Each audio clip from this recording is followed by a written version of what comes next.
Jake Morrison stood on the metal floor of his ship and looked at the big screen in front of him.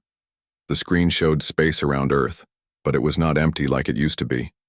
Hundreds of alien ships filled the dark space. They were bigger than any human ship, and they glowed with strange lights. Some looked like giant crystals. Others were made of dark metal that seemed to bend light around it. The largest ships were so big they blocked out the stars behind them. The message had come 3 days ago. It was sent to every human on Earth, and every human colony in space. The voice that spoke was cold and mechanical, but the words were clear. The Galactic Council had decided that humans were too dangerous to exist. They had 30 days to give up completely, or every human in the galaxy would die. Jake had been a ship captain for 20 years, but he had never seen anything like this. The aliens had always stayed away from human space before. Humans knew. They existed because sometimes human ships found strange things floating in space, or picked up radio signals that were clearly not human, but the aliens had never talked to humans directly until now. Lisa Carter walked into the room where Jake was standing. She was the admiral in charge of all human defense ships. Her face looked tired and worried. She carried a tablet computer with her that showed reports from all over human space. The news was all bad. "Jake, we need to talk about what we are going to do," Lisa said. She touched the screen and showed him numbers. "They have over 3,000 ships just around Earth. Our scouts found more fleets near our colonies. We count maybe 10,000 alien ships total." Jake looked at the numbers on the screen. Humans had about 200 ships that could fight, and most of those were small patrol boats or cargo ships with guns added to them. The human fleet had been built to fight other humans or to protect colonies from pirates. It was never meant to fight an entire galaxy.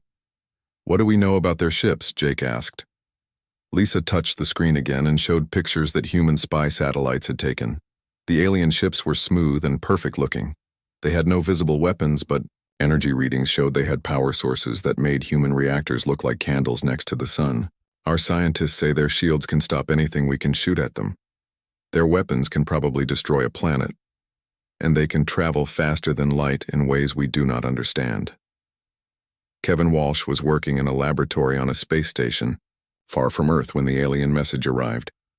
He was a scientist who studied quantum physics, which deals with the smallest parts of matter and energy. Kevin had been working on experiments that most people would not understand, but his work had found something important. Kevin had discovered that alien technology used something called exotic matter to work. Exotic matter was different from normal matter in ways that made it very powerful but also unstable.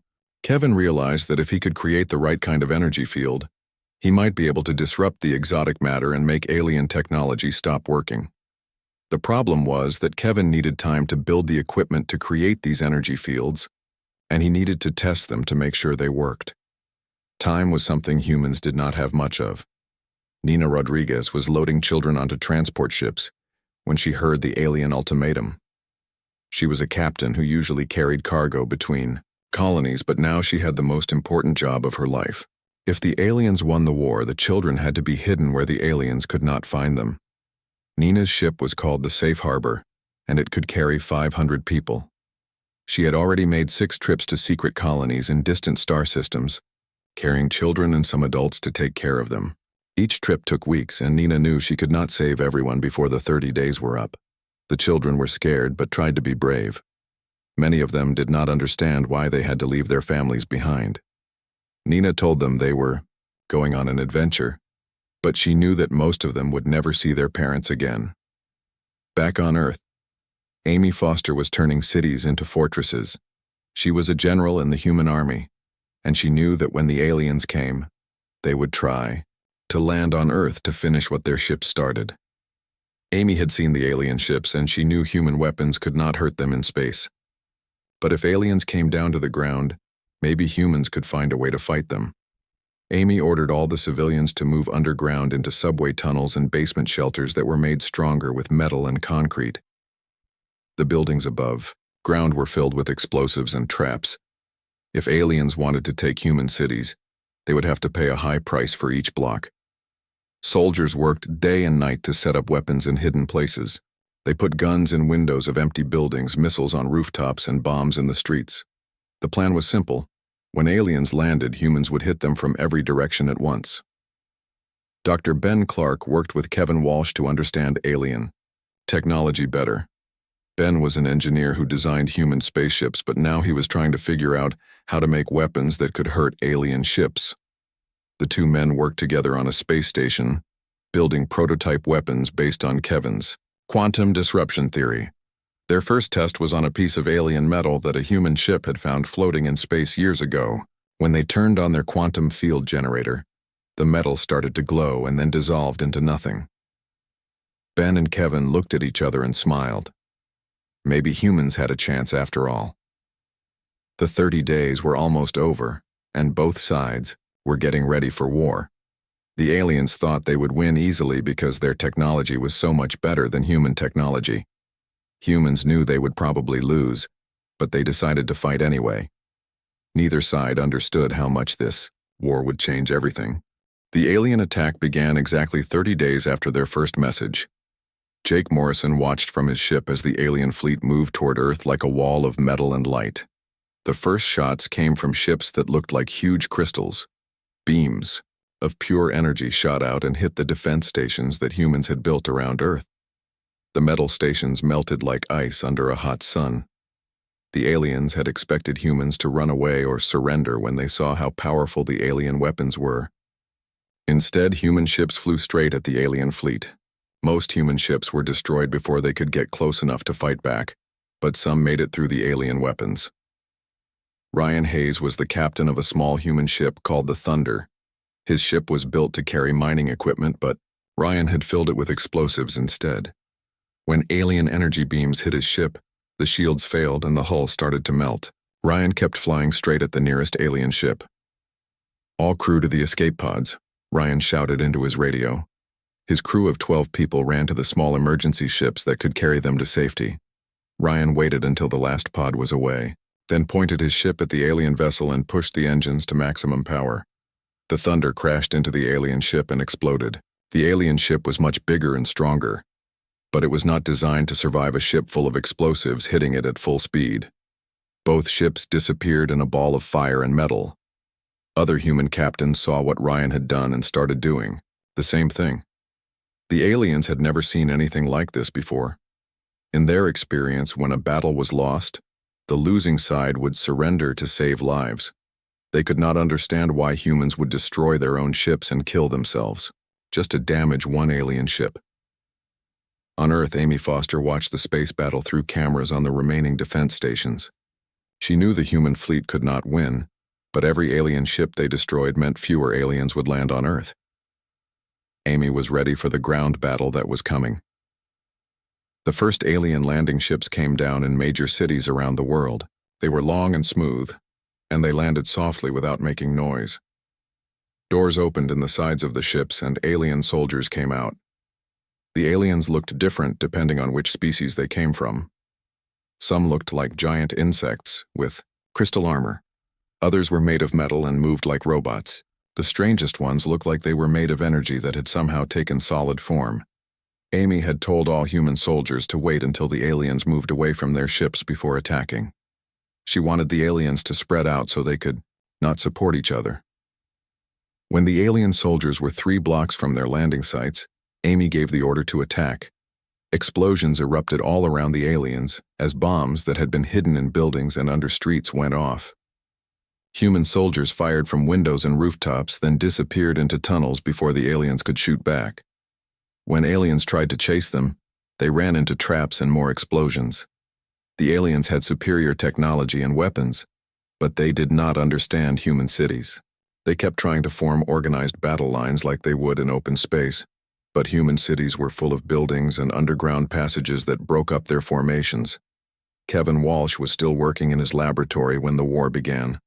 He had built 3 quantum disruption generators, but he needed to test them on real alien ships to see if they worked. Kevin got his chance when an alien patrol ship came close to his space station. Kevin turned on his first generator and pointed it at the alien ship. At first, nothing seemed to happen. Then the alien ship started to shake and spin. Lights along its hull flickered on and off. Suddenly, the ship broke apart as if something had torn it from the inside. Kevin could not believe it had worked so well. He called Lisa Carter right away to tell her about his success. Lisa ordered all the remaining quantum generators to be installed on human ships immediately. The war had been going on for 2 weeks when humans started using Kevin's quantum weapons. The first alien ship to be destroyed by quantum disruption was a large crystal ship that was attacking a human colony. The human ship that fired the quantum weapon was much smaller, but when the quantum field hit the alien ship, the exotic matter that powered it became unstable. The alien ship exploded with such force that it created a temporary hole in space itself. 2 other alien ships that were nearby got sucked into the hole before it closed. The aliens had never seen anything like this happen before. Alex Turner was the captain of the human ship that had destroyed the crystal ship. His ship was called the Hammer, and it was one of the first ships to be equipped with quantum weapons.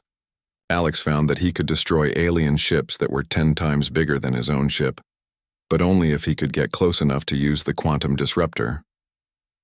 The problem was that alien ships would try to stay far away once they learned about the quantum weapons. Alex had to be clever and patient, waiting for chances to get close to alien ships without being destroyed by their energy weapons. Meanwhile, humans on Earth were changing in ways that nobody had expected. The war had been so desperate that people volunteered for medical experiments that would make them stronger and tougher. Some humans had surgery to replace their lungs so they could breathe in poisoned air. Others had their bones replaced with metal to make them harder to kill. Diana Price was a soldier who volunteered to have her entire body modified. Doctors replaced most of her organs with mechanical versions that worked better than human organs. They put computer chips in her brain so she could control weapons just by thinking about them. They changed her blood so it could carry more oxygen and fight off alien poisons. Diana could now survive in space without a spacesuit, fight for days without getting tired, and heal from injuries that would kill a normal human. But she was no longer completely human, and sometimes she wondered if winning the war was worth becoming something else. The aliens were starting to worry. The war that they thought would last a few days had been going on for weeks, and they were losing more ships than they had expected. Worse, they were starting to understand that humans would never surrender no matter how many of them died. The alien commanders held meetings to decide what to do next. Some wanted to retreat and leave humans alone. Others wanted to bring even more ships to finish the war quickly. But they all agreed on one thing. Humans were not like any species they had fought before, and this war was becoming more dangerous than anyone had predicted. 3 months had passed since the alien attack began, and everything had changed. The war that aliens thought would end in days was still going, and now humans were winning battles. Ben Clark had been promoted to admiral and was leading a fleet of new human ships that were built using captured alien technology mixed with human quantum weapons. The new human ships were smaller than alien vessels, but they were faster and could appear and disappear using technology that humans had learned from studying wrecked alien ships. Ben's flagship was called the Revenge, and it could move through space in ways that confused alien computers. Ben was planning the biggest human attack of the war. Intelligence reports showed that the aliens were keeping their main command ships hidden behind the moon. These command ships controlled all the alien forces, and Ben knew that if he could destroy them, the alien attack would fall apart. The mission was called Operation Storm, and it would use every working human ship. Security knew that many of his ships would not come back, but the war could not be won by playing it safe. Human ships gathered from all over the solar system, including ships that had been damaged and repaired with whatever materials could be found. Alex Turner was now commanding a squadron of 12 ships, all equipped with quantum disruptors. His job was to get close to the alien command ships and use the quantum weapons to destroy their exotic matter cores. Alex had practiced this attack many times, but he knew that the real battle would be much harder than any training exercise. Human attack fleet moved toward the moon in 3 groups. The first group was made up of fast attack ships that would try to confuse the alien defenses. The second group had the big guns that would fight the alien battleships. The third group, led by Alex, would try to slip past the fighting and attack the command ships. When the human fleet came around the moon, they found more alien ships than expected. The aliens had been preparing for a final attack on Earth, and they had gathered their strongest ships in one place. What followed was the biggest space battle in human history. The fight was like nothing anyone had ever seen. Human ships moved in patterns that seemed random, but were actually carefully planned to confuse alien targeting computers. Alien ships fired energy beams that could cut through metal like paper, but humans had learned to use the moon's gravity to change direction quickly and avoid being hit. Diana Price was leading a team of modified human soldiers on a mission to capture an alien command ship from the inside. Her team used small ships to get close to the alien vessel, then used cutting tools to make holes in the hull so they could get inside. Fighting inside an alien ship was different from fighting in space. The aliens had filled their ships with atmosphere that was poisonous to normal humans, but Diana and her team had been modified so they could breathe anything or even survive without air at all. They moved through the alien ship like ghosts, appearing in one place to destroy important equipment, then disappearing into ventilation shafts before the aliens could fight back. The alien crew was made up of crystalline beings that looked like walking diamonds. They were strong and their crystal skin could stop bullets, but they moved slowly and could not change direction quickly. Diana's team used speed and surprise to avoid fighting the aliens directly, instead focusing on destroying the ship's control systems. When Diana's team reached the command center of the alien ship, they found something unexpected. The ship was not controlled by individual aliens making decisions. Instead, it was controlled by a giant crystal computer that was connected to all the alien crew members through their crystal bodies. Diana realized that if she could damage the central computer, the entire alien crew would be confused and helpless. She placed explosive charges around the crystal computer and set them to go off in 60 seconds. Her team ran back through the ship toward their escape ships as fast as they could move. The explosion destroyed the alien command ship's brain. The alien crew members wandered around their ship like they were sleepwalking, unable to coordinate or fight effectively. Diana's team escaped just as the ship started to drift helplessly through space. Kevin Walsh had been working on new versions of his quantum weapons during the battle. He discovered that if he could create a quantum field that covered a large area, he could disrupt multiple alien ships at the same time. The problem was that this required more power than any human ship could generate. Kevin came up with a dangerous solution. If several human ships linked their power systems together, they could create a quantum field big enough to affect an entire alien fleet. The risk was that if anything went wrong, all the ships involved would be destroyed. Ben Clark made the decision to try Kevin's plan. 12 human ships formed a circle and connected their power systems using cables and energy beams. When Kevin activated the quantum field generator, space around the human ships started to shimmer like heat waves rising from hot ground. The quantum field spread out from the human ships like an invisible wave. When it reached the alien fleet, their ships started to shake and break apart. The exotic matter that powered alien technology could not exist in the quantum field, and without it, alien ships became just empty metal shells floating in space. The battle lasted 18 hours, and when it was over, the alien fleet was destroyed. But the victory came at a high cost. Half of the human ships had been lost, and many of the survivors were badly damaged. Thousands of human soldiers and sailors were dead, and many more had been injured. Tony Mitchell was a human admiral who had been coordinating the defense of the outer colonies during the main battle. When he got the news that the alien command fleet had been defeated, he knew the war was not over yet. The aliens still had fleets in other parts of the galaxy, and they would probably try to attack Earth again. Tony made a decision that would change the course of the war. Instead of waiting for the aliens to attack again, he would take human ships into alien territory and attack them at their homeworlds. It was a risky plan because humans knew very little about alien space, but Tony believed it was the only way to end the war permanently. Sam Parker was one of the few humans who had not been modified during the war. He was a communications officer who worked on coordinating between different human fleets. Sam had watched his friends and fellow soldiers change into something that was only partly human, and he was not sure if humanity was winning or losing the war. When Sam looked at Diana Price after her mission to capture the alien ship, he could barely recognize her as the person he had known before the war. Her eyes glowed with electronic light. Her movements were too fast and precise to be natural, and when she spoke, her voice sounded like it came from a computer instead of a person.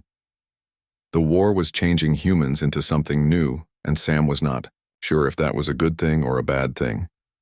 They were winning battles, but were they still the same species that had first looked up at the stars and dreamed of exploring space? The alien alliance that had seemed so strong at the beginning of the war was falling apart. The Zephyrian Empire had lost more than half of its fleet trying to destroy Earth. The crystalline collective's hive minds were breaking down because they could not understand how humans thought. Smaller alien species were starting to wonder if destroying humanity was worth being destroyed themselves. Lisa Carter was now commanding the largest human fleet ever assembled. Her ships were no longer just human technology mixed with alien parts. Human engineers had learned to build completely new types of ships that were better than anything either species had made before. The newest ships could travel faster than light in ways that even the aliens did not understand. Lisa's fleet was heading toward the center of the galaxy, where the Galactic Council had their main command station. This station was called Nexus Prime, and it was where all the decisions about the war were being made. If humans could destroy Nexus Prime, the Alien Alliance would have no way to coordinate their remaining fleets. The journey to Nexus Prime took 6 weeks, because it was thousands of light years from Earth. During the trip, Lisa's engineers continued to improve their ships and weapons. They had learned that alien technology worked by bending the laws of physics in ways that seemed impossible, and now humans were learning to do the same things. Tony Mitchell was leading a smaller fleet that was attacking alien colonies near human space. His job was to keep the aliens busy so they would not send reinforcements to defend Nexus Prime. Tony's ships appeared at alien worlds without warning, destroyed military targets, and disappeared before alien defense fleets could respond. Thurfy. Aliens had never experienced this type of warfare before. In previous galactic wars, fleets would meet in open space and fight until one side won or retreated. Humans ignored these rules and attacked wherever and whenever they could do the most damage. They hit supply convoys, destroyed communication stations, and attacked planets that had no military defenses. Kevin Walsh had developed new quantum weapons that could destroy entire planets if necessary. These weapons worked by creating quantum instabilities in a planet's core that would cause the planet to tear itself apart. Kevin hoped these weapons would never be used, but he knew that if the aliens threatened to destroy all human colonies, humans might have to respond with equal force. The war had changed Kevin as much as it had changed everyone else. He was no longer just a scientist working in a laboratory. His brain had been connected to quantum computers that let him think faster than any normal human. He could solve problems in minutes that would have taken years before the war, but sometimes he felt like he was losing the ability to think like a human being. Diana Price was leading a team of soldiers who were no longer really human at all. They had been so heavily modified that they could survive in space without any equipment, process information faster than computers, and regenerate from injuries that would kill anyone else. Diana's team was tasked with infiltrating Nexus Prime and destroying it from the inside. The approach to Nexus Prime was the most dangerous part of the mission. The station was protected by hundreds of alien warships from dozens of different species. Each species had different technology and tactics, which made it hard for humans to predict how they would fight. Ben Clark was commanding the human attack fleet when they came out of faster-than-light travel near Nexus Prime. What he saw was the largest collection of alien ships ever assembled in one place. The station itself was the size of a small moon and was covered with weapon systems that could destroy entire fleets. The battle for Nexus Prime began with long-range attacks from both sides. Alien energy weapons reached across millions of kilometers of space to strike at human ships. Human quantum disruptors created fields of distorted space that tore alien ships apart when they got too close. Alex Turner was commanding a squadron of human ships that had been designed specifically for this battle.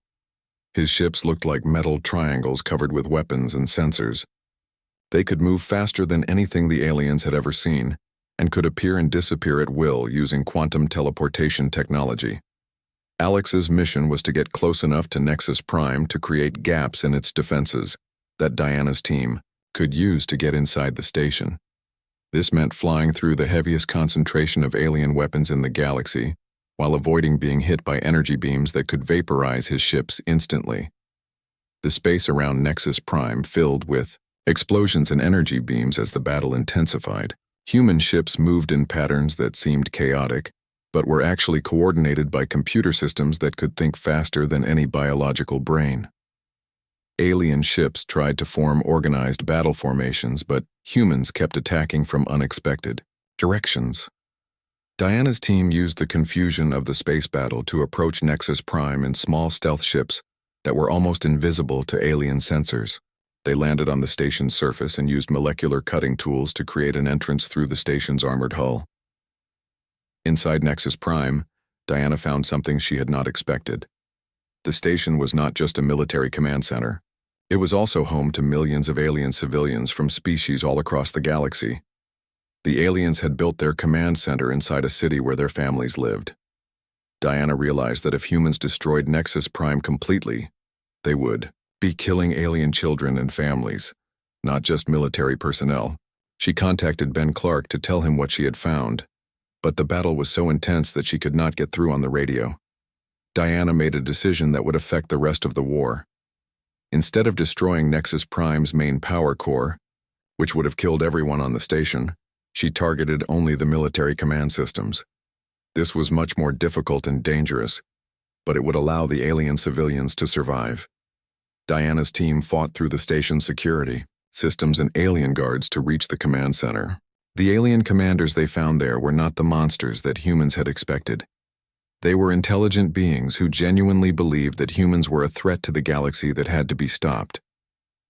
When Diana destroyed the command systems, the alien fleets lost their coordination and started fighting as individual ships instead of as a unified force. This gave the human fleet the advantage they needed to win the battle. But it also meant that the fighting became more desperate and chaotic. The battle for Nexus Prime lasted 6 days. When it was finally over, the alien alliance was completely broken. Most of their fleets had been destroyed or scattered, and their central command no longer existed. The aliens who survived were too few and too scattered to threaten humanity again. But the victory had cost humanity almost everything. Earth was a poisoned wasteland that could not support human life.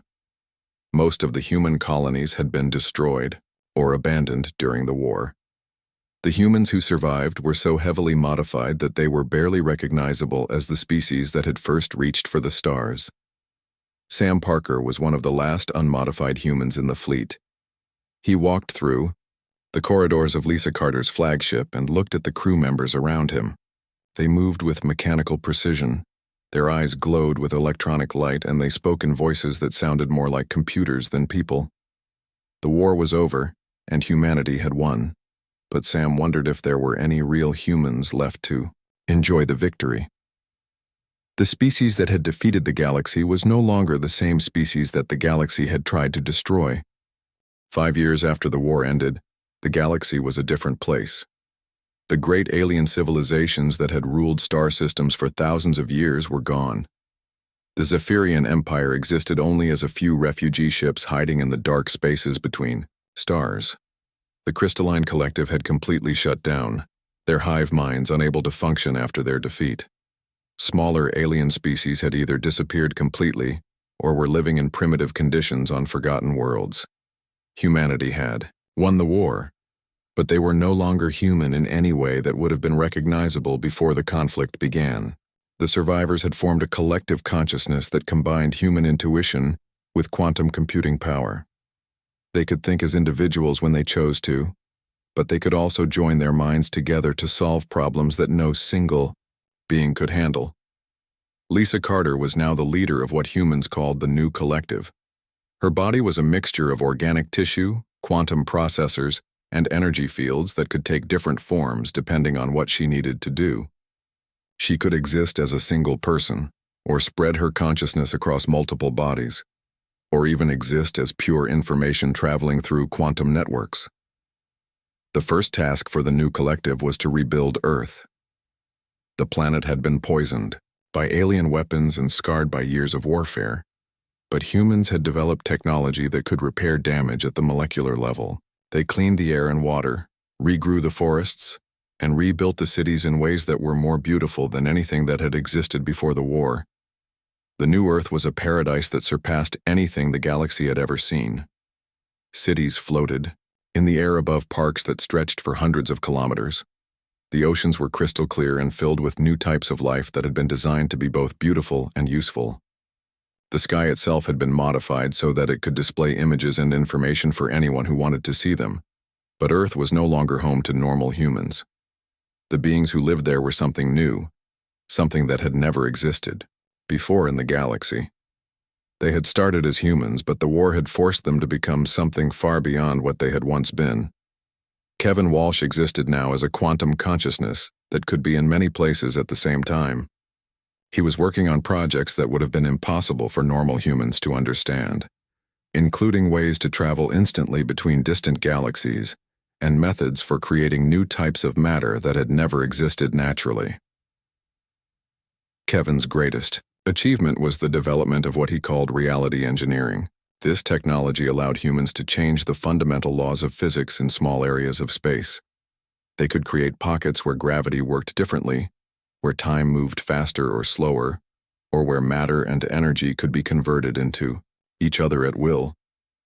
Diana Price had become something that was more like a living weapon than a person. Her consciousness could inhabit different types of bodies depending on what situation she faced. Sometimes she appeared as a normal-looking human woman, but she could also take the form of a cloud of intelligent particles or a beam of organized energy. Diana was leading missions to contact the surviving alien species. Most aliens were terrified when they saw what humans had become, but Diana was patient and gentle in her approach. She wanted the aliens to understand that humans had not chosen to become what they were now, and that they did not want to harm the remaining alien civilizations. The aliens Diana contacted were living in conditions that were barely better than Stone Age primitives. Species that had once traveled between stars were now struggling to grow enough food to survive.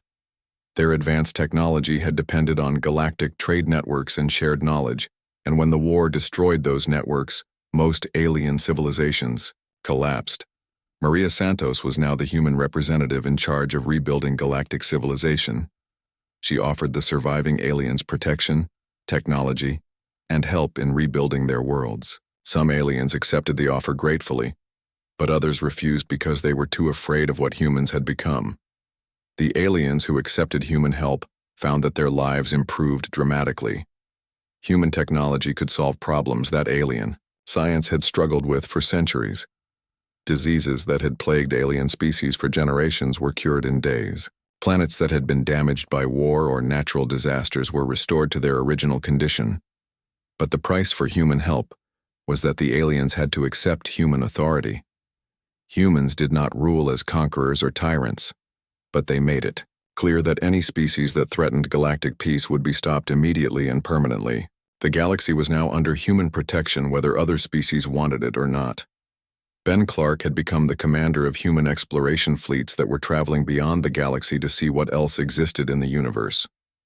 These fleets found other galaxies with their own intelligent species, but none of them had technology that was even close to what humans had developed during the war. Some of these distant civilizations tried to threaten humanity when they learned about the war that had transformed the galaxy. Ben's response was to demonstrate human power by moving an entire star system to a different location in space.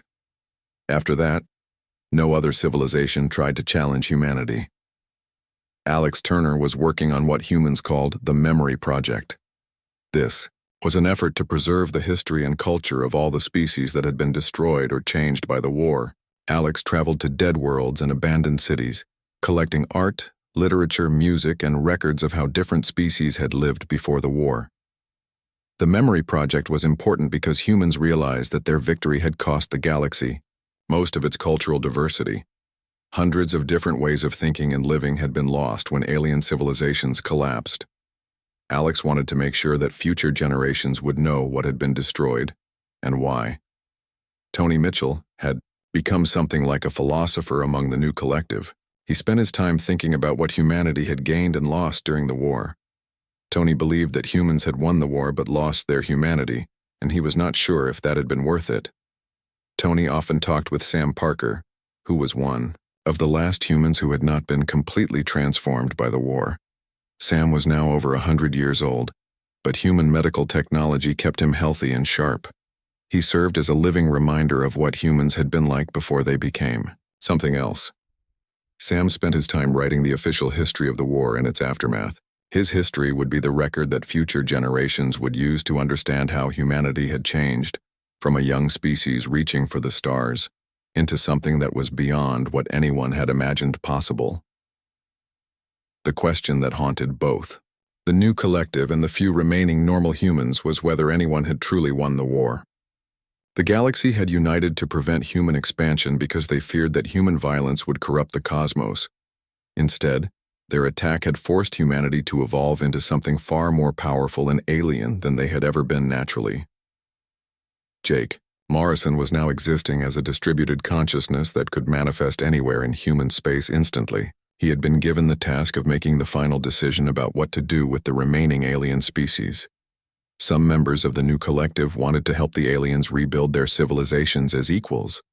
Others believed that aliens could never be trusted and should be kept under permanent human supervision. Jake's decision would determine whether the galaxy would eventually return to being a place where many different species lived and worked together, or whether it would remain forever under the control of beings who had once been human, but were now something entirely different.